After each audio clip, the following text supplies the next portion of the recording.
사도와 함께 모이사 그들에게 분부하여 이르시되 예루살렘을 떠나지 말고 내게서 들은 바 아버지께서 약속하신 것을 기다리라. 요한은 물로 세례를 베풀었으나 너희는 몇 날이 못되어 성령을 세례를 받으리라 하셨느니라. 아멘. 오늘은 맥추주일입니다. 맥추주일, 맥추절 혹은 맥추주일 이렇게 하는데, 맥추 무슨 날이에요?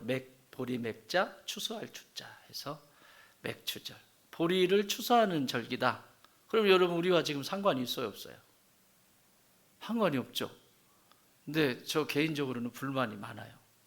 맥추절이라고 이름을 지어서, 물론 성경적으로는 구약에 절기를 만들어서 얘기를 하는데, 아마 처음 이것을 제정하실 때 무엇으로 선택할까 고민하셨던 것 같아요.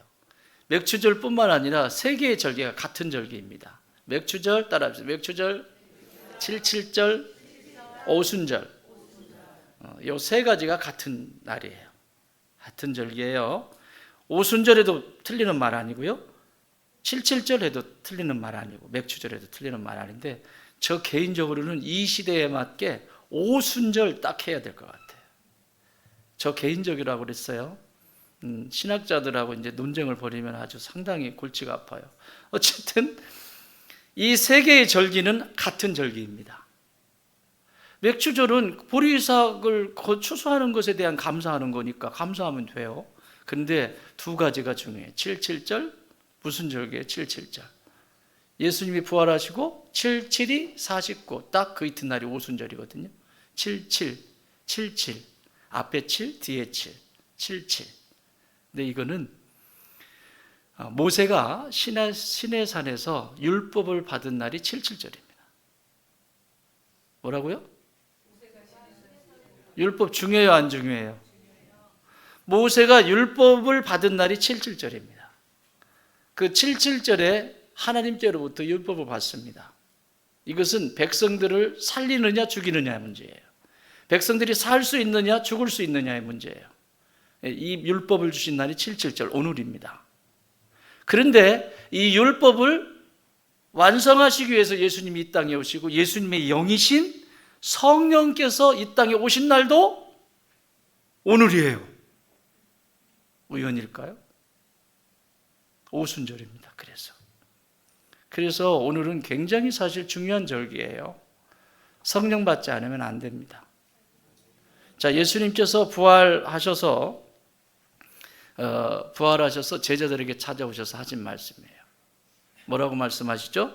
여기 요한복음 20장 19절 이렇게 말씀하세요. 비춰줄 수 있나요? 시작. 이날 곧 안식 후 첫날 저녁 때에 제자들이 유대인들을 두려워하여 모인 곳에 문들을 닫았더니 예수께서 오사 가운데 서서 이르시되 너희에게 평강이 있을지어다. 아멘. 자신이 믿었던 스승이 십자가에 못 박혀 죽었습니다. 그리고 무덤 속에 장사되었습니다. 제자들의 입장에 한번 서보십시오. 얼마나 큰 두려움인지. 제자들 역시 예수님의 부활하신 사건과 성령을 받기 전까지 제자들의 삶은 늘 두려움 속에 있었습니다. 무엇 하나 예수님의 기적과 이적을 보기도 하고, 예수님이 행하시는 것들을 보면 자신들이 의기양양해서 폼도 잡아보고 여러 가지 했지만, 그때는 아직 성령이 임하시지 않을 때예요. 그래서 예수님이 십자가에 못 박히실 때 전부 떠나버립니다. 다 도망갔습니다. 베드로를 비롯해서 모든 제자들이 다 도망쳤습니다. 다 도망쳤습니다. 이것이 문제예요. 자, 이렇게 뭐라고 말씀하세요? 이 두려움 속에 있는 이들에게 찾아오셔서 가운데 서서 이르시되 너희에게 평강이 있을지. 뭐가 있을지어다? 평강은 제 자리로 돌아가는 샬롬입니다. 샬롬. 신약에서는 에이레네라고 하는 단어인데, 에이레네, 제 자리로 돌아가는 걸 얘기하는 거예요. 원래의 자리로 돌아가는 것을 샬롬이라고 해요.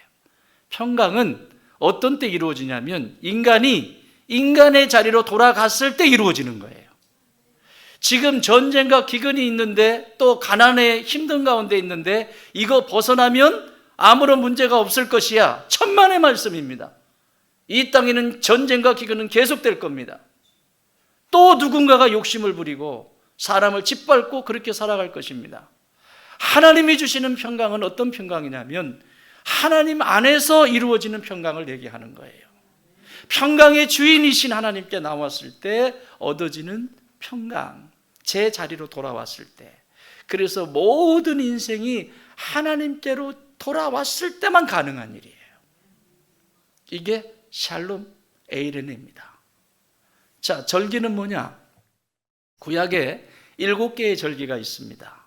유월절부터 시작해서 유월절, 무교절, 초실절, 맥추절, 또 나팔절, 또 속죄절, 속죄일, 속죄절, 그리고 맨 마지막에 장막절, 초막절이 있습니다. 이렇게 해서 이스라엘 백성들의 7개의 절기가 있는데 그 중에서 가장 중요한 절기, 반드시 지켜야 되는 절기가 3개가 있어요. 따라합시다. 유월절, 오순절, 장막절. 그게 초막절하고 똑같은 거예요. 장막절, 초막절. 오순절, 오늘, 지금, 오늘. 맥추절, 칠칠절 똑같은 거예요. 근데 중간에 뭐가 있죠? 3개 중에서 유월절, 오순절, 초막절, 장막절 중간에 누가 있어요? 뭐가 있어요? 오순절이 있어요. 맥추절. 신약과 구약을 이어가는 놀라운 그림입니다. 신구약을 이어가는 성령이 아니고서는 안 됩니다. 그래서 이 절기는 반드시 지켜야 돼요. 절기의 뜻이 뭐냐면, 절기를 지켜라 라고 하는 뜻이 뭐냐면 제 자리로 돌아와라. 따라합시다. 제 자리로 돌아와라. 제 자리로 돌아와라. 제 자리로 돌아와라. 이스라엘 백성들에게 절기를 주셨는데 이 절기는 이스라엘 백성들의 절기가 아닙니다. 분명하게 말씀하십니다. 레위기 23장 2절에서 이스라엘 자손에게 말하여 이르라. 이것이 나의 절기들이니. 누구의 절기? 나의 절기들이니 너희가 성회로 공포할 여호와의 절기들이니라. 하나님의 절기라는 거예요. 주일은 누구의 날이에요? 내 날이에요? 주님의 날. 요즘 믿음의 여정을 걸어가는 믿는 사람들도 주일을 뭐라고 하냐면 일요일이요. 그래요. 일요일처럼 살아요. 그러면 적어도 믿음의 사람들에게는 이 주일이 주일이어야 합니다. 이건 내 생명입니다. 이것은 내가 선택할 수 있는 것이 아니라 하나님께서 정해놓으신 절기입니다. 다시 제자리로 돌아가도록 하는 것입니다. 그러므로 이 주일은 단순히 교회에 가고 안 가고의 차원이 아닙니다. 따라합시다. 제 자리로 돌아가라. 그러면 여러분 왜 예배 드리러 오셨어요? 일주일 동안 정신 나갔었잖아요. 주여, 정신 나간 내가 다시 정신 차리기 위해서 돌아오는 곳이에요. 애들과의 관계 속에서도 정신 나가가지고 해야 할 말, 하지 말아야 할 말 쏘아 붙였잖아요.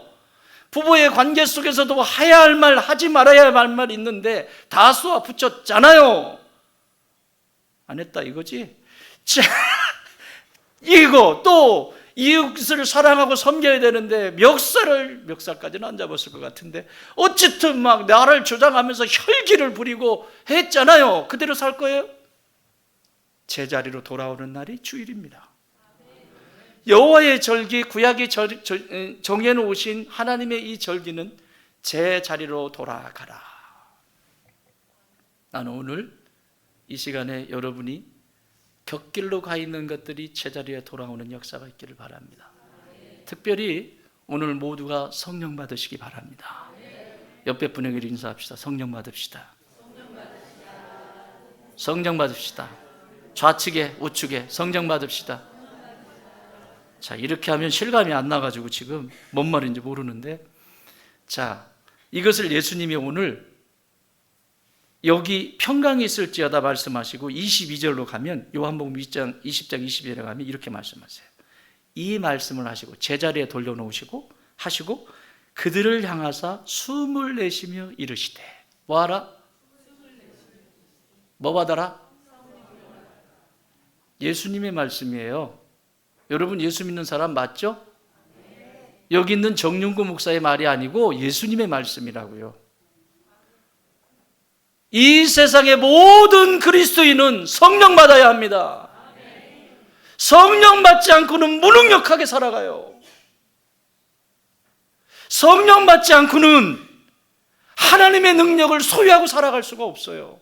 그러니까 예수님이 제자들에게 너에게 평강이 있을지어다. 왜 두려워하니? 제 자리로 와. 내가 여기 있잖아. 내 품에 있어. 그게 평강이에요. 그리고 하시는 말씀이 내가 이제 승천할 건데 성령을 받아라. 그리스도의 영이시요 아버지의 영이신 이 성령을 받지 않고는 너희들이 그리스도인으로 살아갈 수가 없게 된단다. 이 말씀을 하시는 거예요. 자, 오늘 본문도 똑같습니다. 오늘 본문도 5절 같이 읽습니다. 5절 시작.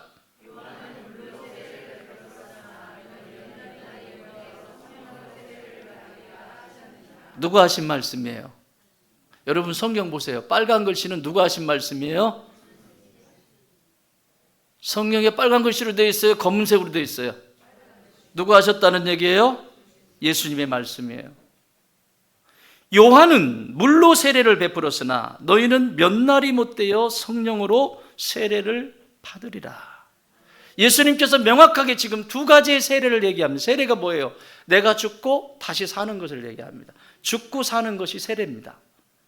죽고 사는 것. 근데 예수님은 두 가지의 세례를 명확하게 말씀하세요. 물 세례가 있고 성령 세례가 있다. 요한을 통해서 받은 세례는 물 세례고 성령으로 받은 세례가 성령 세례. 나의 영으로, 그리스도의 영으로 받은 세례가 성령 세례다. 그런데 반드시 성령 세례를 받아야 한다. 물 세례. 여러분 물 세례 여기 많이 봤죠? 세례식이 있잖아요. 물 세례. 공부를 시키고 이성적으로 깨어나게 하고 그래서 그것을 이해시키고 그럼 제가 세례 받겠습니다. 물 세례 얼마든지 줄 수 있습니다.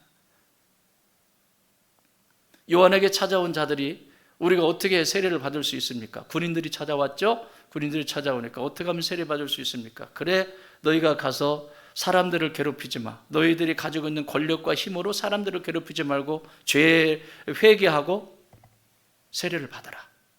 삶의 기반을 얘기하는 거예요. 삶의 기반. 또 부자들에게는 가난한 자의 것들을 빼앗지 말고 있는 것으로 남을 섬기는 통로로 쓰임받아라. 그러니까 내가 가지고 있는 거 가지고 세상을 살아가면서 과시하지 말라는 얘기죠. 그래야 회개하고 세례를 받을 수 있는, 물 세례를 받을 수 있는 자격이 있어요. 그래서 사도 바울도 이것을 물 세례를 뭐라고 하냐면 홍해를 비유해서 말씀했습니다. 고린도전서에서. 홍해를 건너는 것이 세례다. 홍해로 들어가는 내가 죽는다는 거예요. 그리고 다시 나온 건 다시 산 거예요. 그래서 물 세례는 내 육체가 다시 죽었다가 다시 살아나는 이것을 얘기를 하는 거예요. 죽었다가 다시 살아나는. 그런데 성령 세례는 주체가 누구예요? 물 세례는 주체가 사람입니다. 사람. 여기서도 목사가 세례를 집례하는 목사가 주의 종이 세례를 주죠. 세례 요한 사람이죠. 성령 세례의 주체는 성령님이십니다. 성령님이세요. 그래서 오늘 예수님이 성령 세례를 반드시 받아야 된다. 성령 세례가 우리가 세례라고 할 때 이 두 가지가 있는데 물 세례와 성령 세례가 있는데 물 세례를 받고 나서 성령 세례를 받는 경우가 있어요. 성경에 보면 다 설명할 수 없지만 그리고 성령 세례가 먼저 임하고 물 세례를 받는 사람도 있어요. 또 물 세례와 성령 세례가 동시에 일어나는 사람이 있어요. 다 세 가지 다 맞습니다. 그런데 문제는 물 세례에 멈춰 있는 것이 문제입니다. 물 세례에 멈춰 있으면 이것은 기형아가 돼버려요. 영적인 기형아가 돼버려요. 그래서 예수님은 반드시 성령을 받으라고 말씀하신 거예요. 반드시 성령 세례를 받아야 된다고 말씀하시는 거예요. 나는 오늘 여러분이 이 말씀이 끝날 때 여러분 가운데 물 세례만 받은 것으로 인식이 된다면 그것이 기도의 제목이 돼서 반드시 성령 세례를 받기 바랍니다. 그래야 힘 있는 삶을 살아가고 우리의 인생의 행복과 불행이 결정돼요. 똑같이 인생을 살아가고 똑같이 시간을 쓰는데 물세례에 그친 사람은 예수 믿으면서도 그냥 그림자만 가지고 살기 때문에 매 순간순간마다 방황하고 갈등하고 고민하고 자기 마음대로 안 되면 다 차려버리고 내 마음대로 살다가 그냥 지풀에 죽는 거예요. 근데 성령의 세례를 받으면 누굴 닮아가겠어요? 예수님을 닮아가겠죠. 자, 오늘 말씀을 통해서 하나하나 살펴보도록 하겠습니다. 자, 성령 세례를 받은 사람에게는 어떤 일들이 일어날까요? 사도행전을 중심으로 살펴보도록 하겠습니다. 사도행전 2장 14절 시작.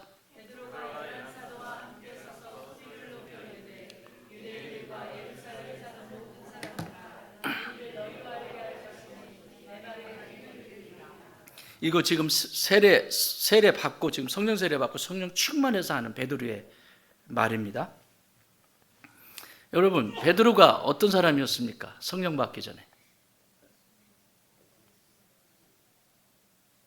두려움 속에 사로잡혀서 스승을 팔아먹고 물고기 잡으러 가고 예수님의 기적을 못 봤나요? 그 사람이 무리를 걸은 사람입니다. 실제 무리를 걸은 사람은 베드로밖에 없어요. 이름 잘 지어야 돼. 베드로. 무리에 걸은 사람은 베드로밖에 없어요. 실제 예수님 말고 무리를 직접 걸어본 사람은 베드로. 그런데요, 자신의 죽음 앞에서 자신의 스승을 배신합니다. 그랬던 베드로입니다. 물세례는 경험했습니다. 예수님과 공생애를 살아가면서 예수님이 어떤 분인지에 대해도 압니다. 하나님의 나라에 대해서도 들었습니다. 성경 공부 필자가 직접 해주셨습니다. 제자 훈련 이렇게 완벽하게 한 제자 훈련 없습니다. 그런데 그 많은 제자 훈련을 받았는데도 마지막 예수님을 배신합니다. 왜죠? 딱 하나입니다. 지켜낼 능력이 없어요. 그 능력 누가 주시는 거다? 성령께서 주시는 거예요. 그래서 지금 뭐라고 하냐면 베드로가 11사도와 함께 서서 소리를 높여 이르되 유대인들과 예루살렘에 사는 모든 사람들아, 이 일을 너희로 알게 할 것이니 내 말에 귀를 기울이라. 여러분, 도망가야 될 베드로입니다. 지금 자신들이 믿었던 예수라고 하는 이 사람은 신성모독죄로 죽었습니다. 그러므로 제자들의 삶도 위험합니다. 그래서 문 꽁꽁 걸어 잠그고 우리 이제 앞으로 어떻게 하면 좋냐? 그래서 문 잠그고 있는데 부활하신 예수님이 오셔서 첫 번째로 숨을 내쉬면서 평강이 있을지어다 라고 말씀하시는 거예요. 그런 베드로였습니다. 그런 제자들이었습니다. 그런데 성령 받고 나서는 완전히 달라졌습니다. 베드로의 물세례, 여러분 베드로의 물세례만큼 여러분 신앙 좋으세요? 물 위 걸어보신 분, 물 위에 예수님이 와봐 폭풍이 막 치는데 걸어볼래? 걸어보신 분 손 들어보세요. 실족했잖아요. 성령 받기 전에. 성령 받지 않으면, 제가 성령 받는다라고 하는 표현을 쓸 때는 성령 세례와 성령 충만을 같이 포함한 거라고 받으시면 돼요. 알았죠? 용어 정리해드려요. 성령 세례, 성령 충만. 세례를 받아야 충만케 될 거 아니에요.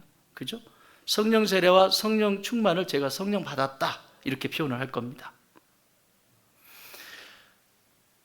그랬던 베드로가 지금 보세요. 어떻게 하는지. 내 말에 귀를 기울여라. 내가 지금 하는 말들을 똑똑히 들으라. 이거는요, 목숨 내놓은 거예요. 지금 진짜 내놨잖아요. 그래서 감옥에 갇히고 막 매로 맞고 그랬다고도 풀려나면 또 이야기를 하고 계속 이러죠. 성령 받은 사람만 하는 거예요. 성령 받은 사람. 베드로의 삶 속에는 예수님이 공생애 동안에 하신 말씀이 기억이 났을 거예요. 마태복음 10장 28절을 보면 이렇게 말씀하세요. 몸은 죽여도 영혼은 능히 죽이지 못하는 자들을 두려워하지 말고 오직 몸과 영혼을 능히 지옥에 멸하실 수 있는 이를 두려워하라. 이전에는 내 육체가 중요했어요. 내 육체에 이것을 잃어버릴까 봐, 내게 있는 이 완장이, 오늘 아침에 제 그 둘째 아이가 요즘 일이 이제 겹치는 일이 있어가지고 어저께 서울에 내려왔다 일부 예배 드리고 갔어요.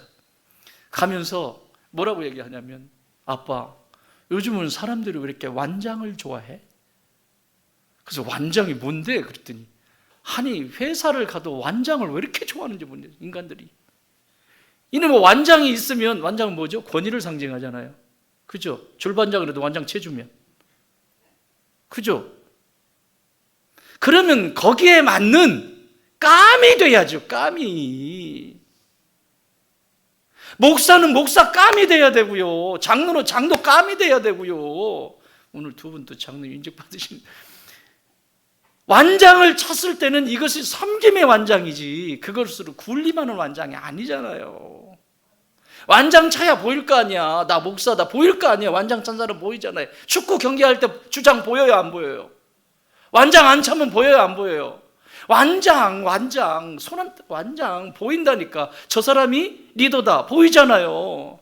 그래서 직분이라는 게 필요한 거예요. 왜 사람들이 이렇게 완장을 좋아하는지 모르겠대.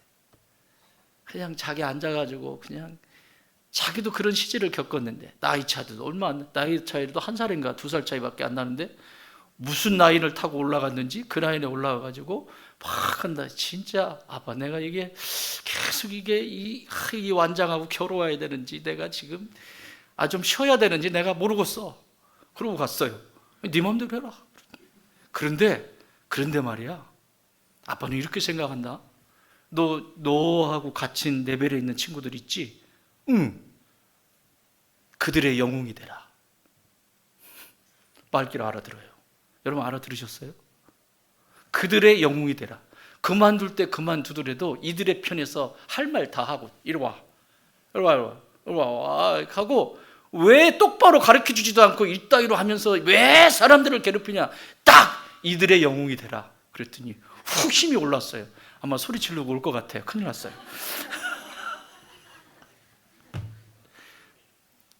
아무도 말을 못 하잖아요, 그 사람한테. 영웅이 돼야지. 이의 영웅이야. 이들의 영웅이 되라. 이들의 영웅이 되라. 어쨌든 몸은 죽여도 영혼을 능히 죽이지 못할 자들을 두려워하면 안 돼요. 내가 인생을 살면서 언제나 내 육체에 육체라고 하는 것은 내 전 존재를 얘기하는 거예요. 판단 기준이 나에게 있어요. 그러면 여기는 늘 두려움으로 가득 차 있습니다. 전전긍긍하고, 회사 잘릴까 봐 전전긍긍하고.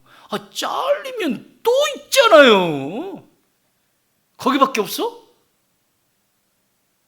그러니까 가지고 노는 거예요. 거기밖에 없구나 다들.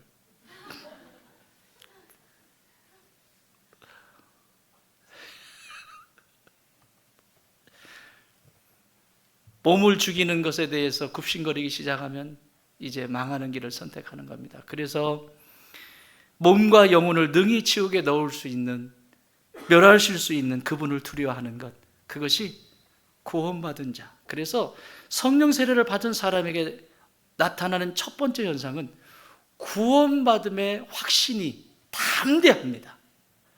내가 구원받았다라고 하는 이 확신이 분명합니다. 아멘 소리 이렇게 작지? 이거 안 되면 여러분 물세례에 그치고 있는 거예요, 지금. 구원의 확신이 없기 때문에 인생에 힘이 없는 거야. 내 뒤에 누가 계신지를 몰라. 니들이 지금 완장 차고 이렇게 별짓을 다 해도 내 뒤는 완장 수천 개를 가지고 계신 내 아버지가 계시다. 그거 그 힘으로 사는 거거든요. 믿음의 사람은 그 힘으로 사는 거예요. 누가 뭐 좀 하면 그거 가지고, 아니요. 우리 예수님이 우리에게 완장 차주십니다. 그 완장 찹시다. 아멘. 구원의 확신이 분명해요. 그래서 담대하게 지금 베드로처럼 내가 지금부터 하는 말을 똑똑히 들어라. 도망가야 될 사람이에요. 숨어야 될 사람이에요. 지금 이 자리에 있으면 바로 잡히잖아요. 이거 설교하고 잡혀요. 잡혀가지고 몇 대 맞아요 또. 그런데 담대히 전하잖아요. 왜? 성령 세례를, 성령을 받고 나니까 그것이 맞은 길을 분명하게 하려 선명해져요. 두 번째, 사도행전 2장 44절 45절 같이 읽습니다. 자, 시작. 믿는 모든 물건을 서로 통용하고 또 재산과 소유를 팔아 각 사람의 필요를 따라 나눠주고요. 성령 받은 사람의 두 번째 모습은 예수님을 닮아가요. 이렇게 예수님이 기뻐하시는 것을 위해서 자신의 삶을 드려요. 보세요. 지금 네 것이라 내 것이라 아니고요, 필요한 것에 함께 나누고 섬겨야 될 것이 어디인지, 예수님의 손과 발이 되어야 될 것이 어디인지, 그것이 관심거리예요. 나를 통해서 여러분의 가정도 가꾸어야 이쁘죠? 여러분의 집이 300평짜리 전원주택이에요. 다 있나 보네. 놀라지도 않네. 300평 전원주택 300. 저 시골 가면 300평은 우습지만 이런 쪽에서는 300평이 작은 게 아니잖아요. 100평의 이 전원주택을 저도 그 마당 쓸기 힘들잖아요. 근데 300평의 도심에 도심에 300평의 전원주택 가꾸지 않으면요, 장난 아니겠죠?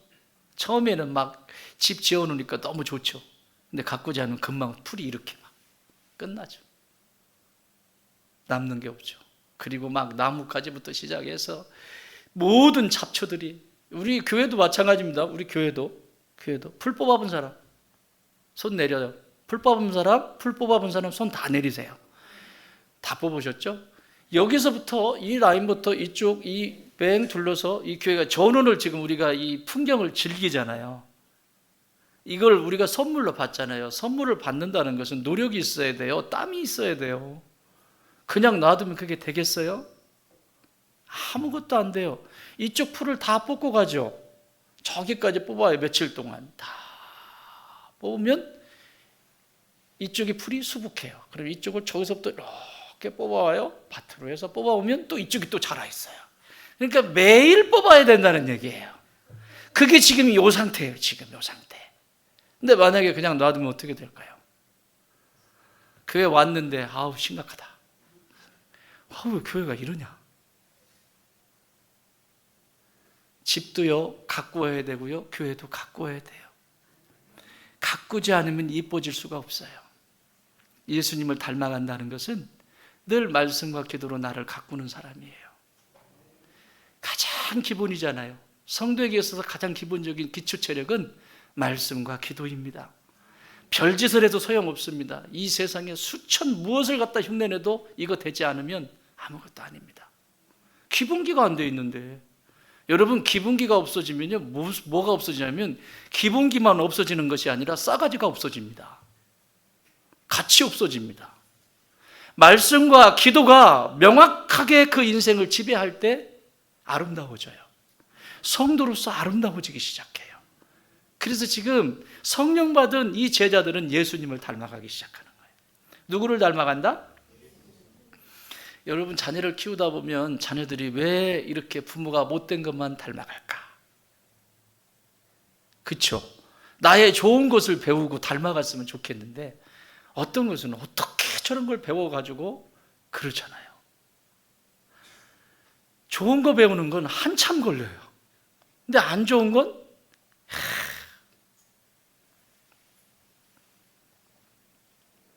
그런 거예요. 사랑하는 여러분, 나는 여러분들이 예수님을 닮아가기 바라요. 이것이 성령 받은 사람들의 모습이에요. 세 번째 모습은 따라합시다. 삶의 가치와 목표가 달라진다. 사도행전 1장 8절 시작.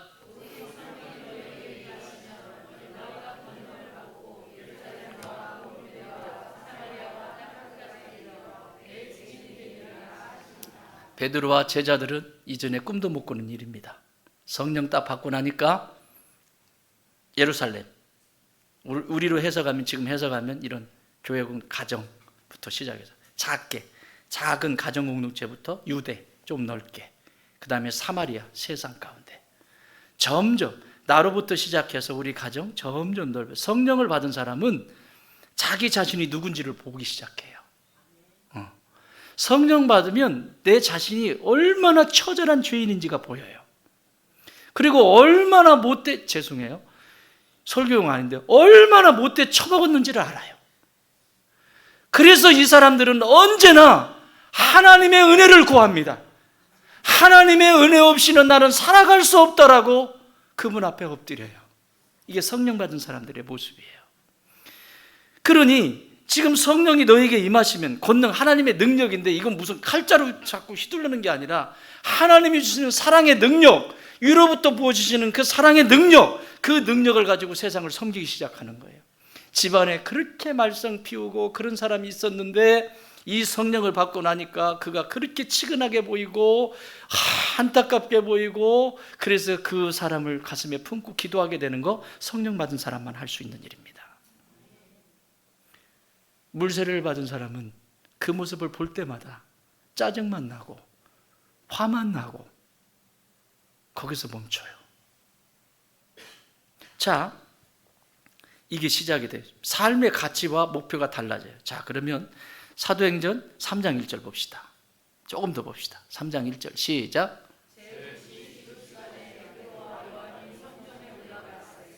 어디에 올라갈세? 누구와 누구가? 몇 시에? 뭐 하러? 네, 육하원 측에 의해서 질문을 드려.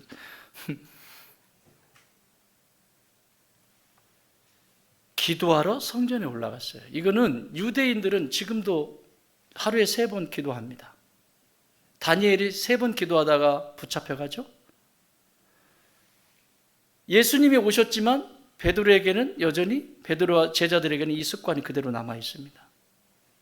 무슬림들이, 이슬람계 무슬림들이 직장에서 일하다가 시간 되면 기도하러 가죠. 사장님들이 뭐라고 해요? 그냥 둬요. 그냥 두세요. 저들이 그게 당연한 방식인 것을 아니까 뭐라고 하지 않아요. 기도하는 시간 가서 기도하고 와서 일합니다. 근데 여러분은 왜 기독교인은 그렇게 못하죠? 왜 기독교인은 세상 사람들이 그렇게 얕잡아 보죠? 얕잡게 살았으니까. 아닌 척하고 나는 그리스도인이 아닌 것처럼 하고 살고, 나중에 너도 교회 다니냐? 이런 소리나 하고, 나중에만 너도 교회 다녔었냐? 이렇게 움직여요. 자, 제9시에 기도하는 것은 유대법에 있는 거예요. 유대인들이 몸에 배어 있는 거예요. 자, 베드로와 요한이 성령 받기 전에 제9시에 기도하러 갔을까요? 안 갔을까요? 갔을까요? 안 갔을까요? 성령 받기 전에도 갔겠죠. 이게 유대인들이 그냥 결례대로 그냥 있었던 거니까. 그냥 있었던 거예요. 이전에도. 유대인이라면 이 시간에 기도하러 가요. 다 9시 되면 기도하러 가고 시간 되면 딱딱 가요. 이게 유대인들에게 정해진 거예요. 근데 지금 성령 받기 전에 베드로 역시, 요한 역시 기도하러 갔었어요. 그때 갔을 때 만약에 거지가 여기 있었어요. 어떻게 했을 것 같아요? 거지가 있어요. 성전으로 들어가는데 성전 문 앞에 거지가 지금 있잖아요. 거지 있어요. 어떻게 하고 갔을 것 같아요?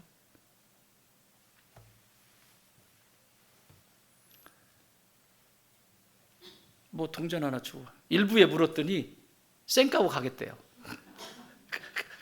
일부에 물었더니 어떤 분이 쌩까고 가겠대요. 본척도 안 하겠대요. 저런. 그래서 뭐를 좀 주고 가지. 갔대요. 그냥 어쨌든 최대한 그가 할 수 있는 것은, 성령 받기 전에 그가 할 수 있는 것은 통전 몇 개 적선하고 그러고 들어가는 거였을 거예요. 근데 오늘은 다릅니다. 성령 받고 난 베드로와 요한의 기도에 하러 가는 방식부터 달라집니다. 6절, 3장 6절 시작.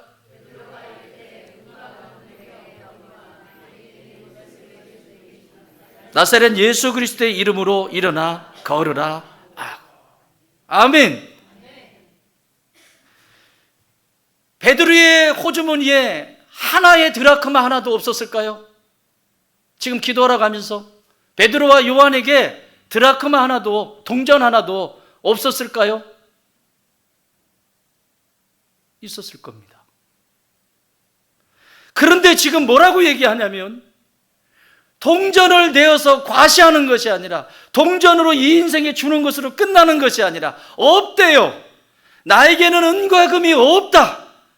나에게 있는 것은 오직 내 안에 이 깊은 곳에 자리 잡고 있는 나사렛 예수, 나를 영원히 살리신 그분밖에는 없다. 그분의 이름으로 이 시간 내가 너에게 명하노니 일어나 걸어라. 이게 그리스도의 능력이에요.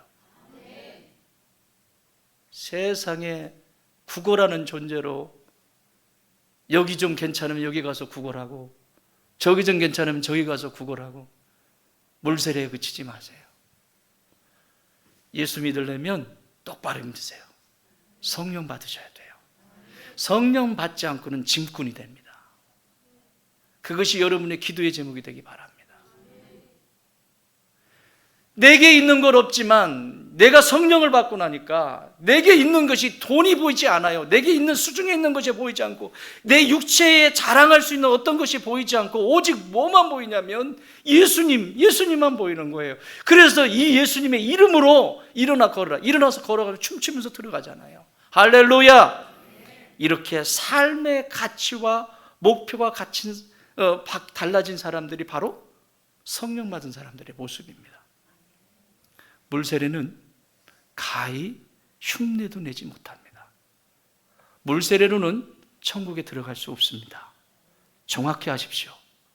성령이 인치시고 성령이 이끌어 가셔야 됩니다. 아멘. 여러분의 인생은 성령님이 주인이십니다. 자, 그렇다면 성령 세례를 받으려면 어떻게 해야 될까? 오늘 본문이 얘기해요. 성령 세례를 받으려면 1장 4절 시작.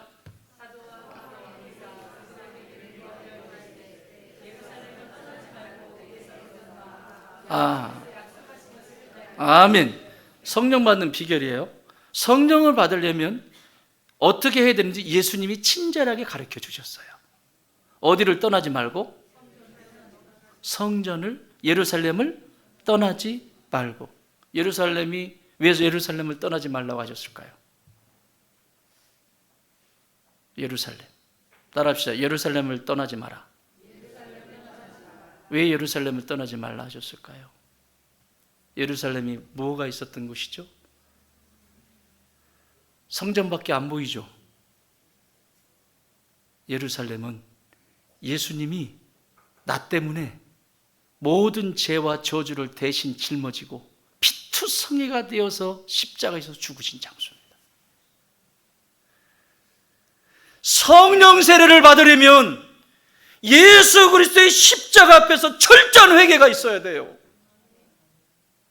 내가 저기에 달려서 죽어야 하는데, 내가 저기서 죽을 존재인데 우리 예수님이 나를 위해서 죽으셨다라고 하는 그 힘묻은 복음이 내 안에서 살아 움직여야 돼요. 죄인이라고 하는 인식이 없이는 성령님이 임하시지 않습니다. 예루살렘은 나를 위해서 모든 것을 내어주신 피투성이가 되신 십자가 예수 그리스도가 박혀있는 그 자리, 거기 머물러 있으라는 거예요. 그래야 성령이 임한다는 거예요. 또 무슨 장소죠? 부활하신 장소예요. 부활하신 장소예요. 그 예루살렘은 예수님이 부활하신 장소입니다. 예수님의 부활을 믿습니까? 여러분이 죽어도 예수님이 나를 부활하실 거 믿으십니까? 진짜 믿으십니까? 그러면 삶을 살아갈 때도 부활을 믿으셔야 돼요. 인생 고난 있고 조금 어려우면 죽을 것처럼 거기서 신앙이고 뭐고 다 버리는 존재들이 아니라, 그러면 그럴수록, 어두우면 어두울수록 예수님의 부활 딱 붙들고 반드시 하나님은 승리케 하신다. 하나님은 내 인생을 부활케 하신다. 우리의 사업장을 부흥케 하신다. 그 역사를 바라보고 사는 것이에요. 그것이 예루살렘이에요. 이걸 믿고 거기서 있는 거예요. 그 예루살렘이 있는 거예요. 또한 성전이 있는 곳이기도 하죠.